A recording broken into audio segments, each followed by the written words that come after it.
Welcome back to Andy Audible. Today I will be doing a review on this IEM Simgot King Wonder EN1000. Let's have a look.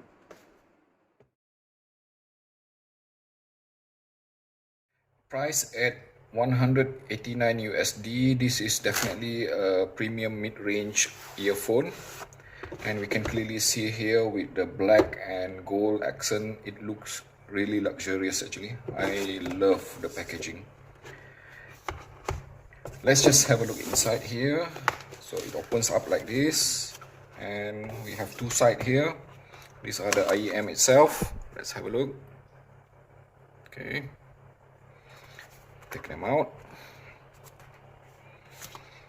All right, this is basically all steel construction, chrome plated, and one thing that I noticed is also fingerprint magnet, definitely.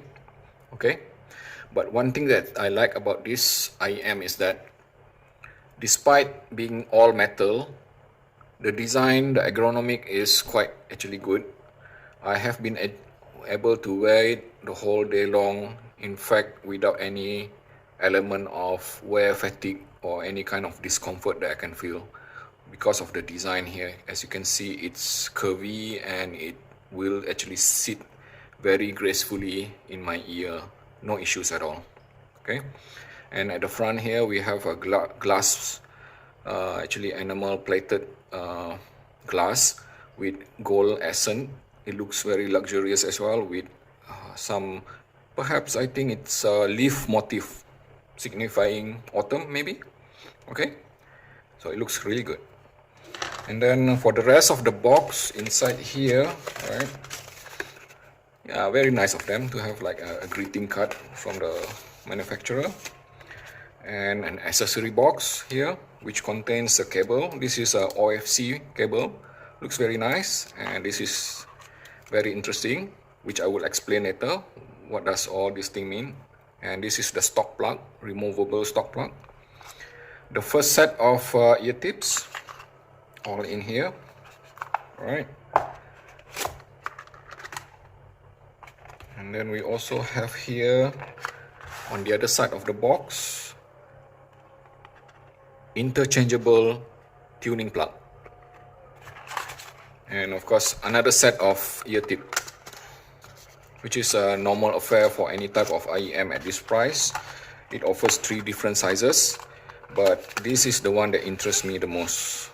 Right, so inside here we have 2 plugs, additional plugs, which are color coded as blue and red. Okay, all right, let's just go ahead assembling things up. As you can see here, this cable here, right, it is detachable and a normal 2-pin configuration as would be seen on most IEM. All right, and this is definitely on the right side. It's kind of a bit hard to see, but it's written there. Yep, this is right, this is right. Okay, it's quite firm actually, which is a good thing. All right, next would be foam. As you would notice, I don't use the silicone tips primarily because of a personal reason, personal preference. In this case, I am using Deconi slow rebound tips. Right.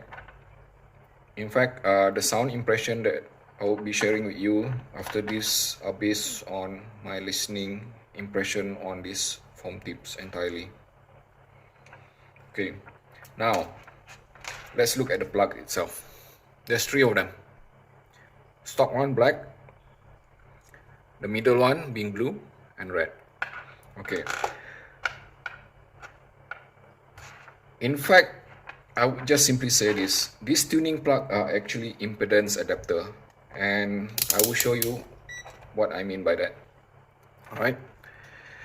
Overall, Simgot EN1000 is a 32 ohm earphone. Alright, it has the rated resistance of 32 ohm. So the black one, right, if I measure it like this, where's the signal part? There you go, it's 0 ohm. So in order to use the full 32 ohm feature of EN1000, black plug is the stock one. And then the blue one, the middle. And same again, here.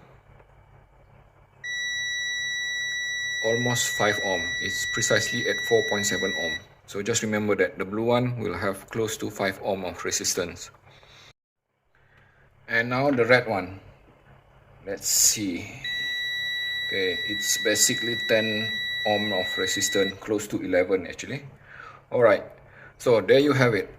These tuning plugs are in fact impedance adapter, which is natively attached to EN1000. So in order to get them attached, in this example, it is quite a bit tricky at first time, but once you get the hang of it, it should be okay. It requires a bit of pressure like this. Push it in, and then slide in the barrel, lock it up. There you go.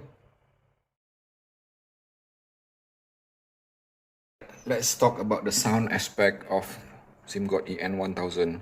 We will start here looking at the box. As can be clearly shown here, it is definitely a V sounding unit with some suppression of mid-range and some minor boosting on the lower frequency and some minor boosting on upper frequency as well. EN1000 sound profile is something I would consider as a mild V, close to being neutral. And I said close to being neutral because I would imagine if this mid-range would be not as recessed as this, and toning down the lower frequency, it would probably sound a lot closer to diffuse field neutral target. The overall timbre and tonal balance is definitely natural and organic. And I say organic because considering that this EN1000 constructed of beryllium coated DLC, I have heard that previous, or should I say other implementation of IEM using the same material sounding dry and metallic. But EN1000 does not sound like that. It sounds more balanced. Dynamic density is rich and sensibly vibrant. It's not too euphonic. What I mean by euphonic is that the energy level. Okay, EN1000 sounds to my ear like it has ample amount of energy to instill excitement, yet it is also still very polished. Dynamic range, reach and depth is quite extensive as well, just slightly short on sub-bass, which I will explain later in the bass section. EN1000 offers rich and neutral organic mids timbre. It is realistic, it is neither bright or warm in terms of tonality. That is what neutral and natural means. Attack and decays properly timed, very sensible with level of energy and vibrancy. The staging itself, it is forward enough, even if the general sound curve being V-oriented, which means that it doesn't feel recessed, or it does not feel too forward to cause for concern. When it comes to texture and definition, EN1000 offers great details as well. It is highly resolving. It works well on any type of instrument, does not matter whether string, percussion, air or electronics. All sounds proper to my ear. Does not indicate that they are being colored or anything like that. When it comes to vocals, EN1000 offers neutral tone for male and female vocals, does not show any hint of coloration, handles all type of vocals transparently. For example, let's have a look at Diana Krall. She is known for her deep and chesty vocal, and when I listen to her songs with EN1000, I can feel that there's enough emotion imparted without any hint of coloration of adding warm or anything like that. And we're switching to a pickier type of singing like from Alison Krauss of Mariah Carey, which is on soprano, right?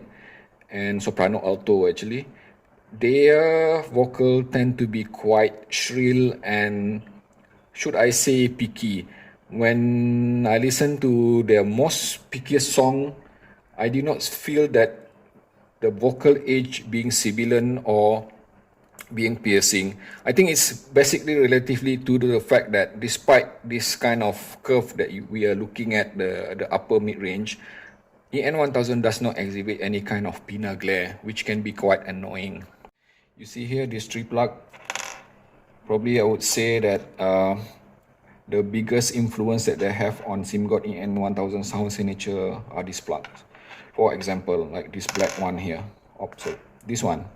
This is the stock one, and it actually offers the brightest sound of them all with the most sparkle and energy and very airy too, right? Whereas the blue one is a lot more well balanced. It is toned down, and it also offers slightly less compared to the black one, and definitely the lowest being this red one, which means that it practically suppresses many elements of treble to a point that it will become very acceptable for people who are treble sensitive. Okay, for the most part, I actually prefer to use this black one, right? Because perhaps my ear has been so used to listening to the likes of Etymothic and some other highly resolving IEM, which tend to be on the brighter side, and I do not find that the treble element of EN1000 while using this black plug being over or anything like that. In fact, I really love the air, the sparkle, and the energy it emits, because to me, treble of EN1000 is highly polished. The attack and the decays sounds realistic to me. It does not sound metallic or dry, and it definitely does not exhibit any kind of sibilance even when using this black plug, right? But at times, of course, when I feel that I need to tone down a bit, especially when listening to highly energetic music, I would probably use the blue one, because it will actually reduce a bit on the energy level and also on the sparkle, but it will still retain some of the airy element of it.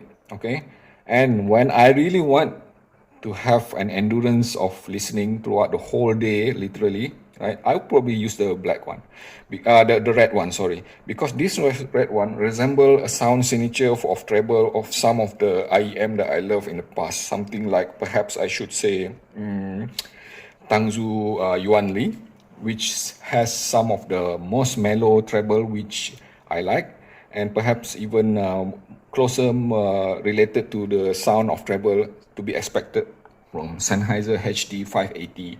Okay, like I say again, the overall performance of treble for EN1000 is something I would consider as mature and still organic. It does not sound digital at all. It does not sound metallic, or it does not sound plasticky, especially with hi-hats and cymbals, which I listen a lot to from my metal music, right?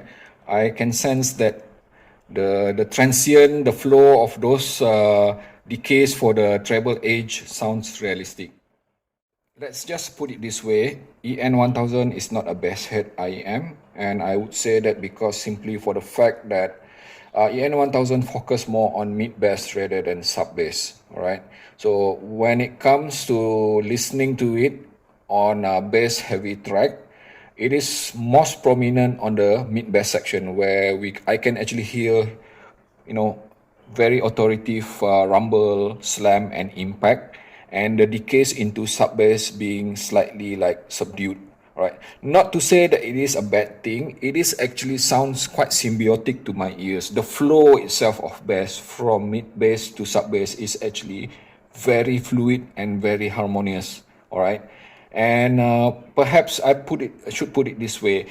For people who prefer Harman sort of tuning, sort of bass, probably would even describe EN1000 as slightly having a roll off with the sub bass decays. But otherwise, to me, it sounds perfectly fine to my ears. And then I always prefer strong and impactful mid bass, which offer a lot of detail, which for a lot of cleanliness, and it does not interfere with the rest of the sound spectrum. For example, mid bass does not overwhelm the lower mid range, and it also does not overwhelm sub bass, despite being a bigger presence in the entire scheme of things. Okay, and I think lastly, for bass itself, like I say, it offers a lot of detail. The texture itself, the depth, I can feel that it is quite rich and it is quite satisfying, the overall scheme of bass. Alright, now let's look into the technical aspect of EN1000. First, definitely, I would like to touch on the soundstage itself, because again, we are going back to these plugs here. Alright, as I mentioned earlier, this black plug being the brightest also, and the most airy, and it also happened to be the widest sounding, perhaps because of the openness of the upper frequency, which feel very airy and open and very flowing. It gives a good impression, or should I say perceived head stage, which then it is a signal of a wide and spacious sound stage. So it feels the most open with this black plug. And with the blue plug, right, it is slightly, not to say that narrow, but it does not sound as wide as the black one. And of course, the most narrow situation would be with this red plug.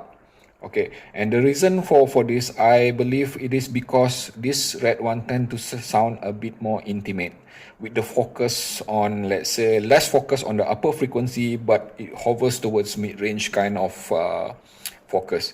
So it also gives an impression that the soundstage is not as wide as how it is heard with the black plug. Okay.